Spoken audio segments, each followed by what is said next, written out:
After marriage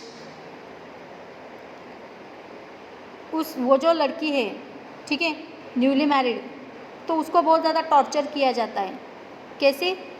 अगर वो दहेज की पूरी रकम लेकर नहीं आती है तो उसको टॉर्चर करके फिर से उसके मैके भेज दिया जाता है। उसको खाना नहीं देते, बहुत ज़्यादा काम बोलते करने के लिए, यानी फिजिकली और मेंटली टॉर्चर उसको करते रहते हैं। तो इससे क्या होते हैं, जो मैरिड वीमेन है हमारे देश में, तो वो भी बहुत ज़्यादा सुसाइड होते हैं। बहुत ज़्यादा न्यूज़पेपर में देखते हैं कि किसी ने जलकर सुसाइड कर ली, किसी ने पॉइजन ले लिया, in this way. So see that it is a very difficult for a girls family to fulfill the huge dowry demands of a groom's family. At times, a father has to use all his savings or even take huge loans to get a daughter married. So see that many of the parents take a loans from bank or a money lenders, but it is very difficult to return that money to that bank or money lender. So they also committed suicide over there. So ये हो गया एक causes why the female foeticide means why the people killed the baby girl. Second, यहाँ पर अगर हम देखें हमारे इंडिया का ट्रेडिशन अगर हम देखें, so in our India that women it last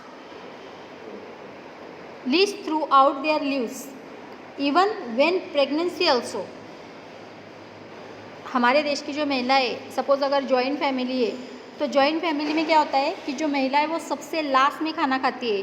पहले घर के जो मेल होते हैं, फिर जो बुज़ुर्ग होते हैं, ओल्ड पर्सन, वो खाते हैं, फिर बच्चे, चिल्ड्रन, और फिर सबसे लास्ट में वीमेंस खाना खाती है.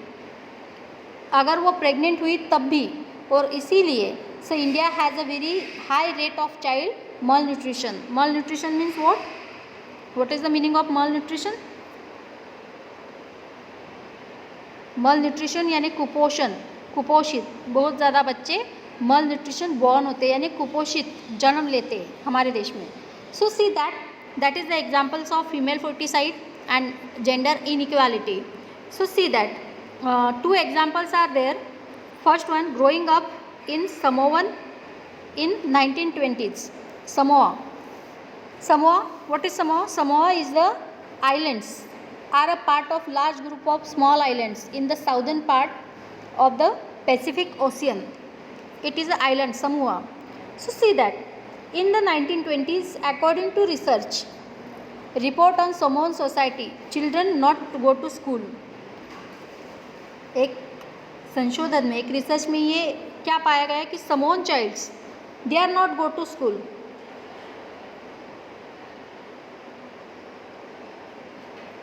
They learn many things such as how to take care of children or do household work from older children and from adults. They are not going to school. So what they did at home? They take care of their family or their children. Small children means their parents going outside for a work. On that time they have to take care of their small brothers and sisters, and they learn many household activities. What type of activities? Means to cooking food and washing clothes, washing utensils, and take care of house. In this way, how they learn that? They learn from their adults. At the age of 9, the Samoan child, at the age of 9 years, the boys started to learn or join the outdoor activities. यहाँ पर अगर हम boys का example दें, तो जब वो 9 साल के हो जाते हैं, सो वो क्या करते हैं, आउटडोर एक्टिविटीज़ करना स्टार्ट कर देते हैं. Outdoor activities like fishing and planting coconut. कौन से outdoor activities? Fishing and planting coconut. हमारे इंडिया में क्या होता है, जब बच्चा 9 साल का होता है तो वो सेकेंड स्टैंडर्ड में होता है, सेकेंड में से थर्ड स्टैंडर्ड में वो चला जाता है. लेकिन वहाँ पर जब वो 9 साल के होते हैं तो बाहर जाकर कोकोनट वगैरह लाना, फिशिंग करना, इन दिस वे ये हाउस होल्ड एक्टिविटी वो अपने पेरेंट्स से सीखते हैं. Girls continue to look after small children और do errands for adult till they were teenagers. जब तक वो teenagers means about 10 years, 13. Teenagers means what? देखो 13 की अगर हम स्पेलिंग देखें THIRTEEN, तो ये लास्ट में ये जो टीन होता है दैट इज़ कॉल्ड टीनेजर्स। और ये कब तक चलता है? 13 to 19। 13 to 19 का जो पीरियड है वो टीनेजर्स का पीरियड काउंट किया जाता है। तो जब तक वो टीनेजर्स यानी अबाउट 12 ईयर्स अगर वो जब तक नहीं हो जाते तो वो अपने भाई बहन को ही घर में संभालती है, बाहर नहीं निकलती। And after that they would go for fishing and work on plantation और व्यू बास्केट। वो भी क्या करना शुरू कर देती है? फिशिंग, कोकोनट प्लांटिंग करना शुरू कर देती है या बास्केट बुनना, ठीक है, नारियल के पेड़ के जो भी पत्तियाँ वगैरह आते हैं उससे बास्केट वगैरह बनाना वो शुरू कर देते हैं। Both boys and girls were involve in this activities in the different phases of their childhood. Food was cook in special cooking house where the boys did the cooking while the girls help in preparation. Now see that one main important difference is here. In our Indian society, the boys are not allowed to go in kitchen. लड़कों को allow नहीं kitchen में जाना। But in someone family where the boys started cooking,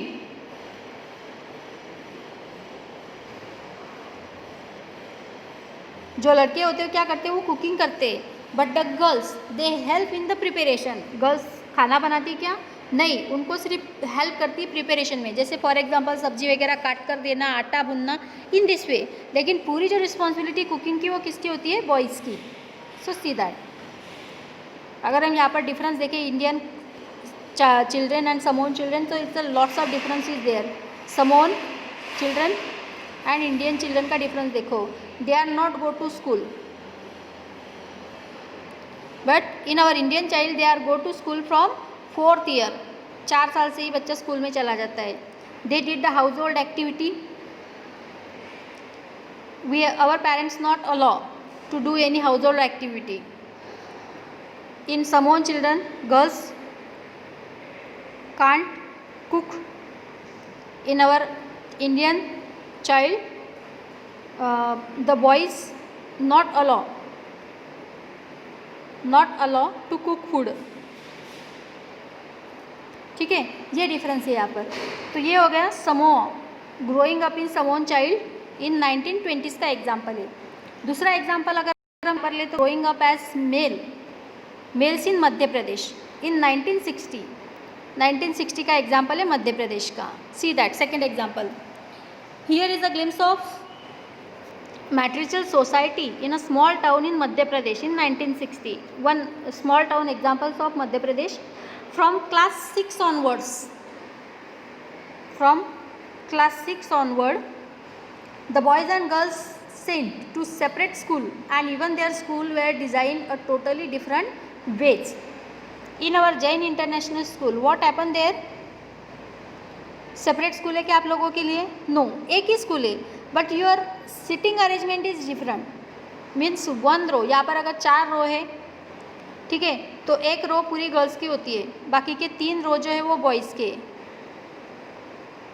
पर एक ही school में हो आप सब। But in a Madhya Pradesh there is a separate school from class 6, boys and girls. Boys के लिए अलग स्कूल है, गर्ल्स के लिए अलग स्कूल है, सेपरेट स्कूल है। एंड उनकी स्कूल जो है उनका डिज़ाइन भी बहुत अलग से है। कैसे देखो, in the girls school central courtyard was made where the girls school play with in the protected 4 walls of the school. जहाँ पर गर्ल्स की स्कूल है, सपोज अगर ये स्कूल बिल्डिंग है तो ये पूरे चारों साइड से एक वॉल कंपाउंड है पूरे स्कूल को,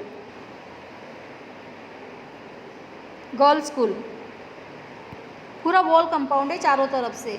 where as the boys there was no close courtyard. और अगर बॉयज़ को स्कूल है तो वो पूरी तरह से ओपन है, कोई कोर्टयार्ड नहीं है, कुछ नहीं है, कंपाउंड वगैरह कुछ नहीं, यानी उनको प्रोटेक्शन देने की ज़रूरत नहीं है, पर इनको प्रोटेक्शन में रखा जाता है। The open ground near to school was there playground. पूरा मैदान खुला है जहाँ पर वो खेल सकते हैं।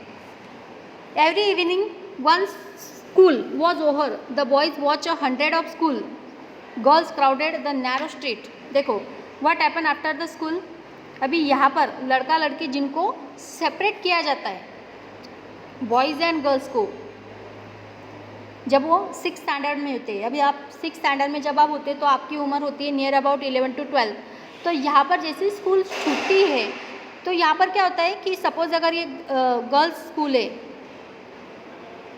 ये रास्ता, इस रास्ते से गर्ल्स बाहर आती है तो यहाँ पर पूरे बॉयज जमा हो जाते हैं उनको देखने के लिए। Why? That is a physical attraction. अगर वो सेपरेट स्कूल में उन्होंने कभी लड़की को देखे ही नहीं है उनके क्लास में, ठीक है, तो एक तरीके का अट्रैक्शन हो जाता है उनकी गर्ल्स की तरफ। तो जैसे ही स्कूल छुट्टी और सारी गर्ल्स यहाँ से जब घर जाती है तो ये बहुत ही उनको ताकते रहते, देखते रहते उनको। Why? Because it is a physical attraction जो टीनेजर्स में बहुत ज़्यादा होता है। So as this girls walk on the street they look so purposeful. This was unlike the boys who use to street as a place to stand around idling, to play, to try out tricks with their bicycles. See that they use many tricks over there, means they throw a paper towards the girls, they play with their bicycle on the street, and they want to achieve the attraction of the girls in front of them. For the girls the street was simply a place to get straight home. लेकिन जहाँ पर लड़कियाँ हैं वो क्या करती है बेचारी, यहाँ से जब वो निकलती है तो वो अपनी गर्दन ऊंची भी करती नहीं है और पटापट इस रास्ते से वो घर पर चली जाती है, स्ट्रीट वे से। ना इधर देखती है ना उधर देखती है, एकदम स्ट्रीट वे से देखती है। क्योंकि why? Because of their family treatment.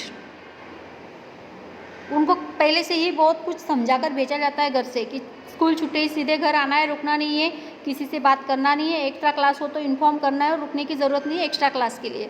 तो बहुत ज़्यादा इंस्ट्रक्शन के साथ उनको स्कूल भेजा जाता है। और जहाँ पर ये बॉयज़ है तो इनके लिए कोई इंस्ट्रक्शन नहीं है, कोई उनको देखता नहीं है कि वो स्कूल छोड़कर कहाँ घूम रहे हैं, ऐसा वैसा। जो केयरफुल पेरेंट्स है वही उनको नोटिस करते रहते हैं। So see that there are the 2 examples in front of us of gender inequality. ठीक है, पहला ये फीमेल पोइटिसाइड है जहाँ पर अगर मेल बॉय है, बेबी बॉय है तो उसको रखा जाता है और बेबी गर्ल है तो उसको मार दिया जाता है। और यहाँ पर समोन का भी हमने एग्जाम्पल देखा और सेकंड हम देखा मध्य प्रदेश का। सो सी दैट, तो इस तरह से हमारे समाज में ये जेंडर इनइक्वालिटी है। ठीक है, और इसके लिए बहुत ज़्यादा साइड इफ़ेक्ट भी हम देखते हैं। So see here, after reading 2 examples above, we realize that there are many different ways of growing up. Often we think that there is only one way in which children grow up. This is because we are most familiar with our own experiences. If we talk to elders in our family, we will see that their childhoods were probably very different from ours. And we also realize that we studied that 2 examples, Samoan children and Madhya Pradesh. So see that we also realize that societies make clear distinction between boys and girls. The society where we live, that society make the clear cut instruction for boys and girls. क्या rules and regulation boys को follow करने और girls को follow करने। This begin from a very young age. We are, for example, even different toys to play with. जिन toys के साथ हम खेलते हैं, यहाँ पर भी देखो बॉयज़ हमेशा कार के साथ खेलेंगे, ट्रैक्टर वगैरह जो भी है, और जो गर्ल्स है वो डॉल के साथ ही खेलते हुए हमें दिखाई देंगे। Why girls then given dolls and boys cars? Toy become a way of telling children that they we have different future when they become men and women. ये टॉयज़ क्या है, ये एग्जाम्पल है उनके लिए कि वो फ्यूचर में क्या बनेंगे। अगर बॉयज़ को हम कार ट्रैक्टर देते हैं तो वो इंजीनियर बनेंगे, ड्राइवर बनेंगे, लेकिन गर्ल्स को अगर हम डॉल देते हैं तो वो एक हाउसवाइफ बनेगी। यानी आपका फ्यूचर है, आप जो टॉय सिलेक्ट करते हैं बचपन में वो आपका क्या है, एक फ्यूचर है। और ये तभी से हमें इसलिए दिया जाता है कि जब अब तुम बड़े होकर मेन वीमेन बन जाओगे तो यही तुम्हारा फ्यूचर रहेगा। If we think about it, this differences created in the smallest and most everyday things, how girls must dress, what games boys should play, how girls need to talk softly and boys need to talk. All these are way of telling children that they have specific roles to play when they grow up to be men and women. Later in life, this affect the subjects we can study or the careers we can choose. Okay students, so in our next lecture we will learn about what is the place of women in our society. We will see in our next lecture. Okay, thank you, have a nice day.